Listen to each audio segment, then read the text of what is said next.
తెలంగాణ రాష్ట్రంలో ఎన్నికల వేడి మామూలుగా లేదు. తెలంగాణ మాత్రమే కాదు, తెలుగు రాష్ట్రాలు రెండింటిలో కూడా ఎన్నికల వేడి రాజుకుందంటంలో అతిశక్తి లేదు. అయితే తెలంగాణలో ప్రస్తుతం Congress party, BJP party, BRS party మధ్య పోటీ ఉన్నప్పటికీ కూడా ప్రధానంగా బీజేపీ కాంగ్రెస్ పార్టీ మధ్య పోటీ ఉన్నట్లుగా తెలుస్తుంది.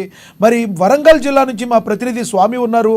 వరంగల్ జిల్లాలో ఏ ఏ పార్టీల మధ్య ప్రధాన పోటీ ఉంది, అదేవిధంగా ఎవరికి ఎడ్జ్ ఉందో కూడా తెలుసుకునే ప్రయత్నం చేద్దాం. స్వామి చెప్పండి, ఎవరికి ఎడ్జ్ ఉంది అంటారు అక్కడ?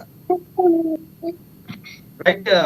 లక్ష్మీనాథ్ ఇప్పటికే ఉమ్మడి వరంగల్ జిల్లా వ్యాప్తంగా 2 పార్లమెంట్ స్థానాలు అయితే ఉన్నాయి. ఒకటి మహబూబాబాద్ పార్లమెంట్ అని చెప్పుకోవచ్చు, అదే విధంగా వరంగల్ పార్లమెంట్ అని చెప్పుకోవచ్చు. రెండు పార్లమెంట్ స్థానాలకు అయితే ఇప్పటికే కాంగ్రెస్ కు కంచుకోటగా ఉన్న మహబూబాద్ కావచ్చు, ఇటు పక్క వరంగల్. కానీ ప్రస్తుతానికి అయితే మహబూబాద్ లో ఇప్పుడు బీఆర్ఎస్ సిట్టింగ్ ఎంపీ మాలతో కూడా ఉండబోతుంది. అదే విధంగా చూసుకుంటే మాత్రము ఆ మంత్రి మాజీ ఎంపీ కూడా బీఆర్ఎస్ నుంచి గెలిచిన మాజీ ఎంపీ సీతారాం నాయక్ అయితే ఆ మహబూబాద్ పార్లమెంట్ పోటీ చేయనున్న నేపథ్యం అయితే మాజీ మంత్రిగా కొనసాగిన కాంగ్రెస్ పార్టీలో ఈ ప్రస్తుతానికైతే ఇక్కడ కాంగ్రెస్ పార్టీ తరఫు నుంచి ఆ ఎంపీగా బరిలో నిలవనున్న పోరిక బలరాం నాయక్ అయితే గట్టి పట్టున్నదని చెప్పొచ్చు. ఎందుకంటే మానుకోట కొండలో మండేశ్వరిలో పోరిక బలరాం నాయక్ జెండా ఎదురబోతుందని చెప్పి కూడా మనం ఇప్పటికే ఎన్నో కథనాలు చేసాం. అదే విధంగా కూడా అక్కడ జోరు కూడా కాంగ్రెస్ జోరు అయితే ఆ విధంగా ఉంటుందని చెప్పుకోవచ్చు. అదే విధంగా చూసుకుంటే వరంగల్ పార్లమెంట్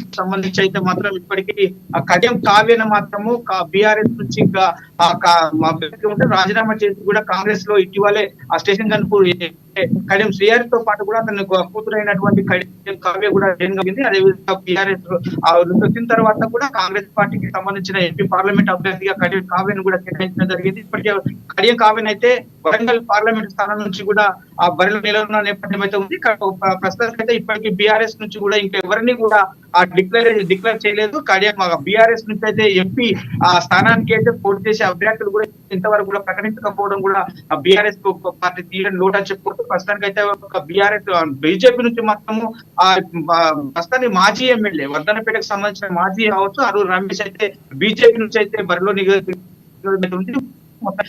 మూడు ప్రధాన పార్టీలు కావచ్చు బీఆర్ఎస్, బీజేపీ, కాంగ్రెస్ పార్టీలు అయితే బరిలో నిలిచే అవకాశాలు అయితే ఉన్నాయి. ముఖ్యంగా మాత్రము ఉమ్మడి వరంగల్ జిల్లా వ్యాప్తంగా ఇక్కడ స్థానాలు అయితే కాంగ్రెస్ పార్టీ 2 స్థానాల్లో మాత్రము ఖచ్చితంగా కూడా కాంగ్రెస్ హస్తం గుర్తు మాత్రము విజయం సాధించడానికి అయితే సోపానాలు అయితే మెండుగా ఉన్నాయని చెప్పుకోవచ్చు. ఇప్పటికే కాంగ్రెస్ పార్టీ పూర్తి కసరత్తు అయితే ఎన్నికల ప్రచారం జోరు అందుకుందని చెప్పుకోవచ్చు. ప్రస్తుతానికి అయితే ఇక్కడ ఉమ్మడి వరంగల్ జిల్లా వ్యాప్తంగా కూడా ఇప్పటికీ అంటే ఒక బీఆర్ఎస్ ఎమ్మెల్యే మాత్రం మిగిలి ఉన్న పరిస్థితి కనబడుతుంది. అన్ని నియోజకవర్గ స్థానాల్లో కాంగ్రెస్ ఎమ్మెల్యేలు ఉండగా ఇప్పుడు ప్రస్తుతానికైతే కాంగ్రెస్ బీఆర్ఎస్ నుంచి గెలిచిన కడియం శ్రీహరి మాత్రం ఆ కాంగ్రెస్ పార్టీలో జైన్ కావడంతో కూడా ఇక్కడ వరంగల్ పార్లమెంట్ అయితే మాత్రం కాంగ్రెస్ కు ఎంపీ అభ్యర్థి గెలిచే అవకాశాలు అయితే చాలా ఎక్కువ ఉన్నాయని చెప్పుకోవచ్చు. ఎందుకంటే ఆ కొట్టిన పిండి లాగా కూడా కడియం శ్రీహరికి చాలా మేధావి, మాది ఉప ముఖ్యమంత్రిగా చేసిన పరిస్థితి ఉంది, ఆయన ప్రొఫెసర్ గా పనిచేసిన పరిస్థితి ఉంది, ఆయనకు క్యాడర్ ఉన్న నేపథ్యం ఉందని చెప్పుకోవచ్చు. ఎందుకంటే